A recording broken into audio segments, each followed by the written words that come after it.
दीदी का नाम है ज्योति का बुद्धि। ज्योति का बुद्धि, ज्ञान बुद्धि, आई मीन उनको जोर से बुलाएंगे, ताली बजाएंगे।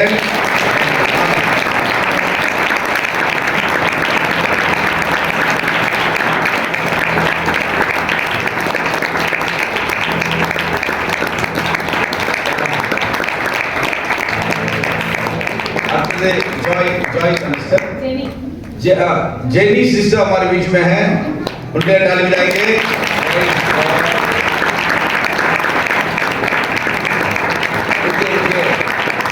जेनी सिस्टर वो कैसा लग रहा ना, वो भी इनके जैसा होगी, होंगे कि नहीं? कितना विश्वास कर रहे हैं? हाइट भी क्या होना चाहिए? बगल में खड़ा हो, भाग रही क्यों? God bless you sister.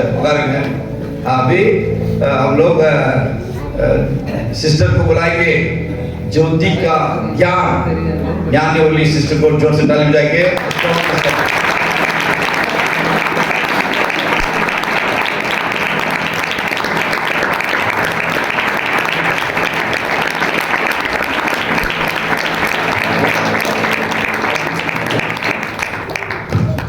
ஸ்தோத்திரம் அப்பா, ஸ்தோத்திரம். எங்களை அதிகமாக நேசிக்கிறீங்களா அன்பின் பரலோக தகப்பனே, இந்த நல்ல நாளுக்காய் கூட கர்த்தாவே நன்றியோடு உம்மை துதிக்கிறோம் சுவாமி. என்னுடைய வாயின் வார்த்தைகளும் இருதயத்தின் தியானமும் உம்முடைய சமூகத்தில் பிரதியாய் இருப்பதாக. ஆமென். ஹலோ हेलो, நான் தமிழ்நாட்டிலிருந்து வருகிறேன். मैं चेन्नई से आई हूँ। நான் ஒரு ஆசிரியர். मैं एक टीचर हूँ और एक मास्टर भी हूँ। அநேகமாக பிள்ளைகளிடத்தில் அதிகமாக நான் பழகியதால் मैं बच्चों के साथ मेरा बहुत अनुभव है। உங்கள் பாஸ்டர் ஐயா வந்து ஒரு வார்த்தைகள் சொல்லும்படியாக கேட்டுக்கொண்டார். यहाँ का जो प्रभु का दास है, मेरे से रिक्वेस्ट किया माता पिता से बात करिए बोलकर। எனக்கு மிகவும் மகிழ்ச்சியாக இருக்கிறது இங்க வந்து உங்களை பார்க்கும் பொழுது। मुझे बहुत खुशी लग रहा है, मैं आप लोगों को पहली बार यहाँ पर देख रहा हूँ।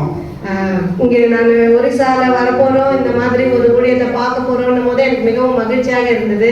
मुझे न्यूज़ मिला कि आप ओडिशा जा रही मेरे साथ, ओडिशा में एक सेवा देखने जा रही है। இங்க வந்து உங்க பாஸ்டரோட நாங்க பேசும்போது अनेक விஷயங்களை பற்றி சொன்னார், மிகவும் மிகவும் ஆச்சரியமாகவும் சந்தோஷமாகவும் இருந்தது।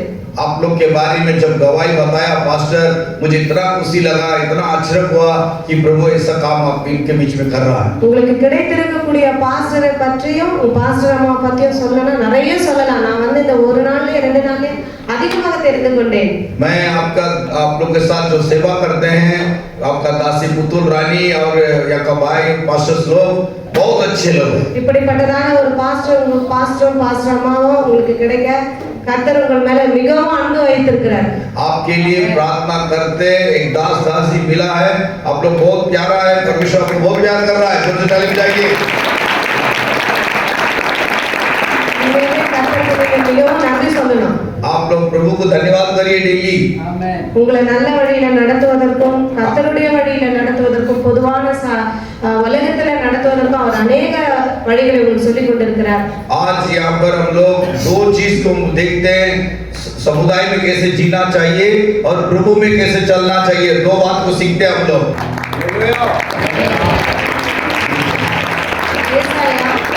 यशायाह किताब 48 अधिकारम और 48 में 17வது वचन 18வது वचन 17 पद और 18 पद हम सुनेंगे।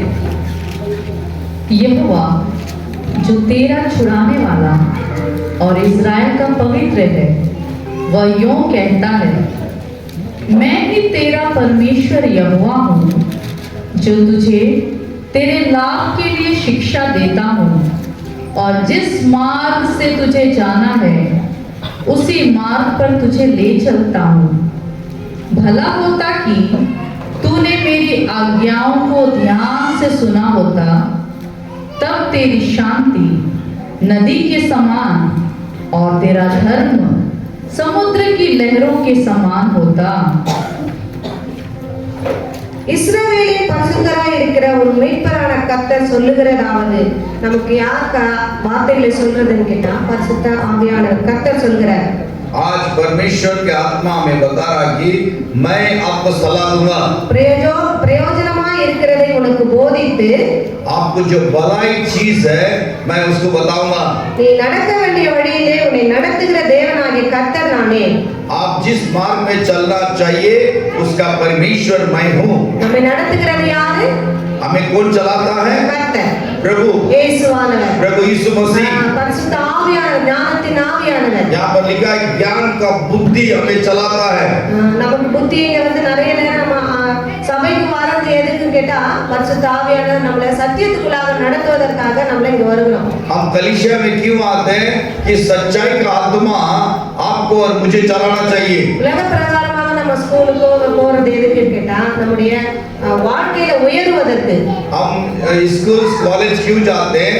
समुदाय में थोड़ा सा अच्छे रहने के लिए, उठने के लिए।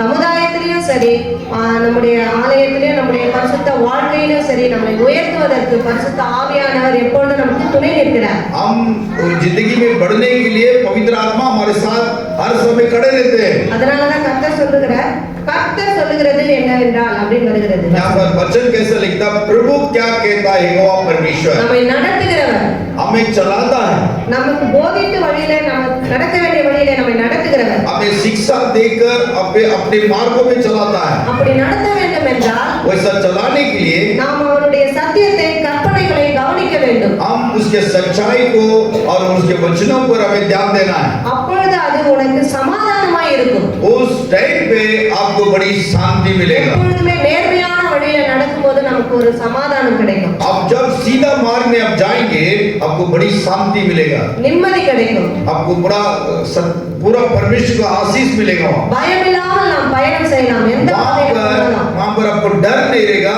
आप आगे चलेंगे। வசனம் சொல்லுகிறது, वचन कहता है உன் நீதி சமுத்திரத்தின் அலைகளை போலும் இருக்கும்। आपके धार्मिकता एक समुद्र के लहर के जैसा आएगा। அலைகள் मुன்னாடி நம்ம யாருமே போய் நிற்க முடியாது। आप समुद्र का लहर के सामने कोई खड़ा नहीं हो सकता है।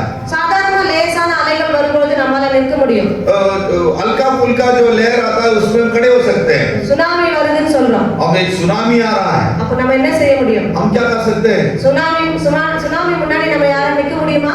सुनामी जैसा एक लहर आने से भी कोई खड़ा नहीं हो सकता है। சமாதானம் அப்படியாக பெருகும்। वचन में लिखा है वैसा बड़ा लहर से शांति मैं तुझे दूंगा। சமாதானம் நமக்கு வந்து உலகத்தின் பிரகாரமான ஒரு சமாதானம் இருக்குது, दुनिया का एक शांति है, கர்த்தர் கொடுக்கிற சமாதானம் வேற। प्रभु का एक शांति है। கர்த்தர் கொடுக்கிற சமாதானம் எப்பொழுது நமக்கு நிரந்தரமா இருக்கும்। प्रभु का शांति हमारे साथ रहता है। என் சமாதானத்தை உனக்கு வைத்து போகிறேன்னு சொன்னார் கர்த்தர்। मैं मेरा शांति मैं रख के जा रहा हूँ। அப்படின்னா என்ன? वैसा अर्थ क्या है? அது நமக்கு என்னைக்குமே எந்த விதத்திலே பாதிப்பு தராத ஒன்று। वो कभी भी आपको निराशा और दुख में नहीं डालेगा। பெற்றோர்களுக்கு ஒரு காரியம் சொல்ல வேண்டும் என்றால் பிள்ளைகளை வந்து பெற்றோர்கள் வந்து மிகவும் அன்பாக நடத்த வேண்டும்। मैं माता पिता को एक आदेश दे रहा हूँ, बच्चों को प्यार से दुलार से चलाइए। கர்த்தர் வசனம் சொல்லுகிறது, बाइबल का वचन बोलता है பெற்றார்களே एक माता पिता உங்கள் பிள்ளைகளை आपके बच्चों को கோபப்படுத்தாதீர்கள்। अब उनको गुस्सा मत दिलाओ। பிள்ளைகளை बच्चे को கோபப்படுத்தாதீர்கள், उनको गुस्सा मत दिलाओ। அவர்களை நடத்த வேண்டிய வழியிலே நடத்துங்கள்। उनको कैसे किस प्रकार चलाना चाहिए वैसा चलाइए। இந்த காலகட்டத்தில் பிள்ளைகள் உலகத்துல பார்க்கும்போது, நான் பள்ளியிலும் பார்க்கும்போது தவறுதலாக நடக்க अनेक வழி வாய்ப்புகள் அவர்களுக்கு உண்டாயிருக்கிறது। आज बच्चे लोग जब बाहर जाते हैं बुरे मार्ग को पकड़ने के लिए सब रास्ता खुला है। எப்படி சொல்றதுன்னு சொல்ல முடியாத அளவிற்கு मैं एक टीचर हूँ, एक मास्टर हूँ, मैं कैसे बोल सकता हूँ? வெளியில சொல்ல முடியாத बाहर नहीं बोल सकता हूँ, उसी हालत से मैं हूँ अभी। பாதை தவறி वो ஓடிக்கொண்டிருக்கிறார்கள்। बच्चे लोग गलत रास्ता पकड़ रहा है। அவர்கள் அப்படி பாதை தவறி ஓடிக்கொண்டிருக்கிறதுக்கு பல காரணங்கள் இருக்கிறது। वो गलत रास्ता जाने के लिए बहुत कारण है। ஒன்று வந்து அவங்களுடைய சமுதாயத்துல அவங்களுக்கு ஏற்றதான ஒரு அந்தஸ்து கிடைக்காத ஒன்றா இருக்கும்। वो समुदाय में उनको कैसे इज्जत मिलना चाहिए वैसा नहीं मिल रहा है। பெற்றோர்களிடத்துல அன்பு கிடைக்காமல் இருக்கும்। वो माता पिता वो बच्चे को प्यार नहीं करता होगा। அவர்கள் குடும்ப சூழ்நிலை மிகவும் வறுமையான நிலையிலோ, அவர்கள் வாழ முடியாத நிலையிலோ, மற்றவர்கள் அவரை நெருங்குகின்ற நிலையில அவர்கள் இருக்கும்। माता पिता परिवार में गरीबी से गुजरते होंगे, ये भी वो बच्चे को पर असर हो जाएगा। அப்படிப்பட்ட சூழ்நிலையில பிள்ளைகளை நாம வந்து சமாதானத்துக்குள்ள வழியில அவர்களை நடத்த நாம பழகிக் கொள்ள வேண்டும். हम माता पिता लोग ऐसा सीखना चाहिए कि मेरे बच्चे को मैं प्रभु के शांति की ओर कैसे चलाऊंगा. ஒரு காலத்துல நாங்களே சின்ன பிள்ளைகளா இருந்தப்போ நல்ல வாத்தியார் அடிக்க சொல்லுவாங்க. हम लोग बचपन में थे, पढ़ने के टाइम में मास्टर को ऐसा माँ बाप बोल देंगे अच्छा पिटाई करो. அப்போ அந்த அடிக்கும் போது நம்ம என்ன செய்யறோம்னா நம்ம ஒழுங்கான வழியில நடக்கிறோம். वैसे टीचर का मार जब पड़ता है हमें सीधा पढ़ाई की ओर. வசனம் கூட அதுதான் சொல்லுது. बाइबल भी वही बोलता है. பிள்ளையாண்டனை நடக்க வேண்டிய வழியில நடத்து, பிரம்பெடுத்து அடித்து வளர அப்படிதான் आपके बच्चे को चाबुक लगाना अच्छे से.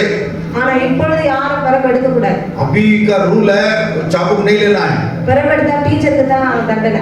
आज अभी आप चाबुक लेंगे तो टीचर को दंड मिलता है. பிள்ளைங்க வந்து இன்னைக்கு அதை ரொம்ப அதிகமா பயன்படுத்திக்கிறாங்க. ये बच्चे लोग क्या करता है, मारेंगे तो झूठ बोल देता है टीचर को. தவறு செய்தாலும் उन लोग गलती करता है, ஆசிரியர் மீது ஏதாவது ஒன்று சொல்ல வேண்டும் என்ற ஒரு நிலைக்கு வந்து விடுகிறார். वो टीचर के ऊपर झूठ बोल के पकड़वा के देता है. சோ இப்படிப்பட்டதான தவறான எண்ணங்களும் அவர்களுக்கு வருவதற்கு காரணம் என்ன? वो उन लोग का गलत विचार क्यों आता है?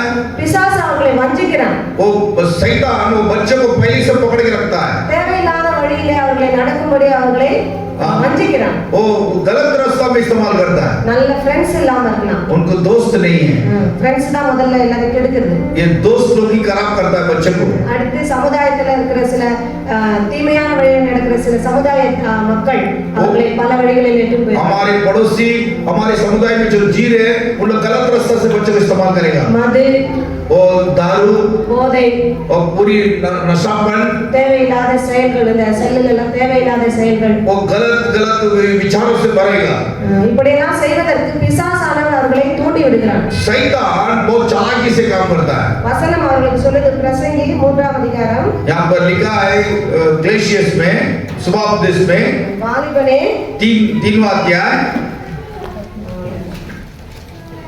तीनवा अध्याय उसका 10वां पद पढ़ो.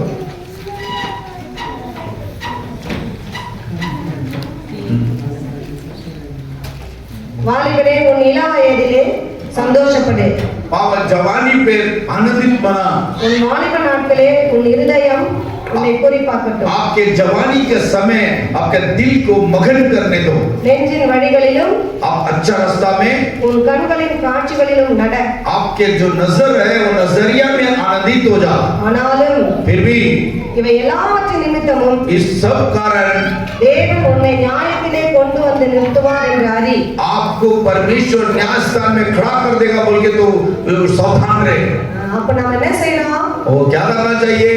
எல்லா தவறுகளை செய்யும் போதும் தவறான பாதையில போகும்போது இந்த வசனத்தை ஞாபகமா வச்சுக்கணும். ये कहीं भी गलत विचार गलत काम आ रहा है तो ये वचन को हम आगे रखना है. கடைசி நாளிலே आखिरी दिन पर தேவன் நியாயத்திலே கொண்டு நிறுத்துவார். हमें जाके खड़ा कर देगा.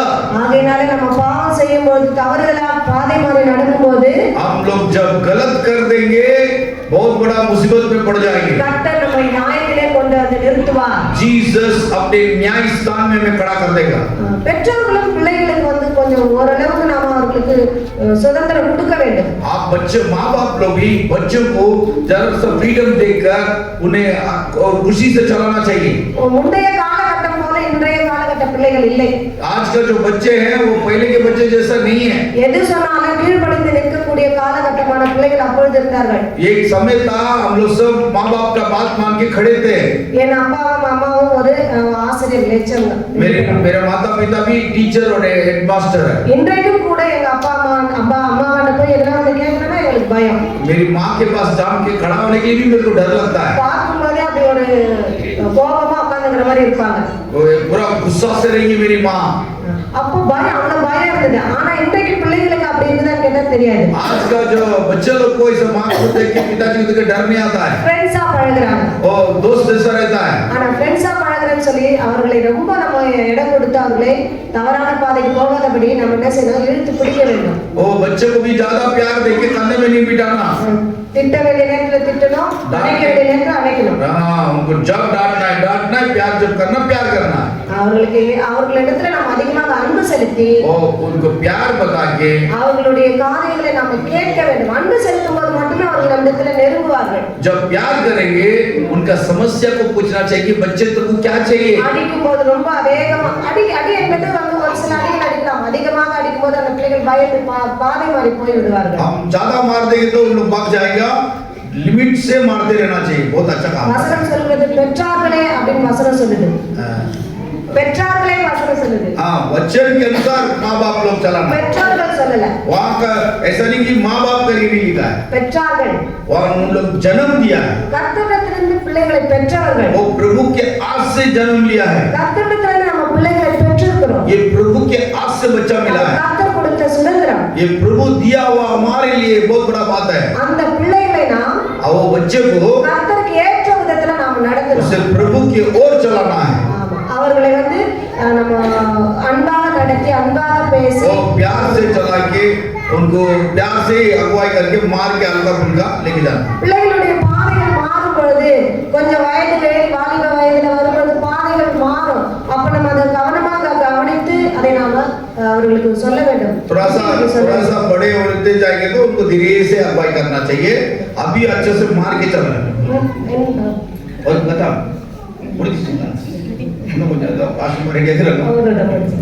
ஆகவே பிள்ளைகளும் பெற்றோருக்கு கீழ்ப்படிய வேண்டும். बच्चे लोग भी माँ बाप का बात मानना है.